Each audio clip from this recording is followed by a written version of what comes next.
एक बार एक जिज्ञासु सेवक ने विनय की कि भक्ति और शरणागति में क्या अंतर है। गुरुमुखो, श्री वचनामृत सुनने से पहले एक बार जयकारा लगाएं।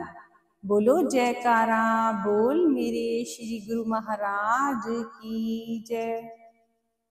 महाप्रभु बोले, वास्तव में इन दोनों में कोई अंतर नहीं।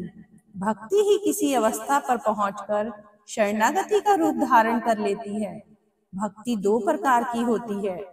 एक साधन भक्ति, जिसमें विषयों से रहित वृत्ति भगवान पर हर समय लगी रहती है। दूसरी साध्य भक्ति, जो साधन द्वारा परमात्मा का साक्षात्कार होने पर उत्पन्न होती है। ईश्वर के लिए प्रेम की प्रकाष्ठा और परम अनुराग को भी भक्ति कहते हैं। श्रवण, कीर्तन, विष्णु स्मरण, पाद सेवन, अर्चनम, वंदनम, दास्य, संख्यम आत्म निवेदनम, इन सब में नवा आत्म निवेदन है। भक्त की इच्छा भगवान की इच्छा में लीन हो जाती है। कामना और अहंकार आत्म निवेदन के बाधक हैं। आत्म निवेदन संपूर्ण भाव से हो। जो भक्त कुछ भावनाओं को अपनी तृप्ति के लिए बचाए रखता है, वह पूर्ण आत्म समर्पण नहीं कर पाता।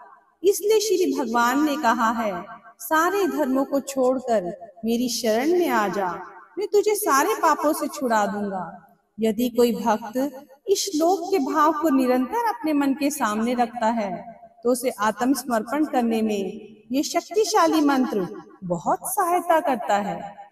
शरणागति भी दो प्रकार की होती है।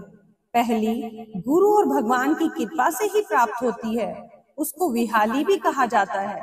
जैसे बिल्ली अपने बच्चों को मुंह में डालकर उठाए फिरती है, इसी तरह गुरु और भगवान को रक्षा के आश्रय वह रहता है। दूसरी, जो नियमानुसार गुरु के उपदेश द्वारा जन्म मरण और भवसागर के दुखों से निवृत्त होकर भगवान ही को साध्य और साधन समझकर होती है। शरणागति में कितनी करुणा, वात्सल्य भाव और सीधा भोलापन भरा होता है। हमारे विचार में शरणागति कोई धर्म या कर्म का अंग नहीं, वह अवस्था है जो कर्म, उपासना, भक्ति ज्ञान के अंत होने पर प्राप्त होती है।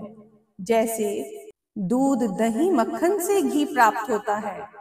इसलिए कर्म, उपासना, भक्ति, ज्ञान बताने के बाद श्री कृष्ण भगवान ने गीता में शरणागति का उपदेश दिया है।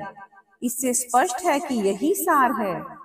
शरणागत के मन, वाणी और देह सबको चलाने वाली पथ प्रदर्शक और रक्षक कोई और ही शक्ति प्रतीत होती है। यदि देश, काल व स्मृति के भेद से किसी काम की याद भूल जाए, तो कोई शक्ति याद दिला देती है। कोई काम बिगड़ने वाला हो तो वह शक्ति स्वयं उसे सुधार देती है।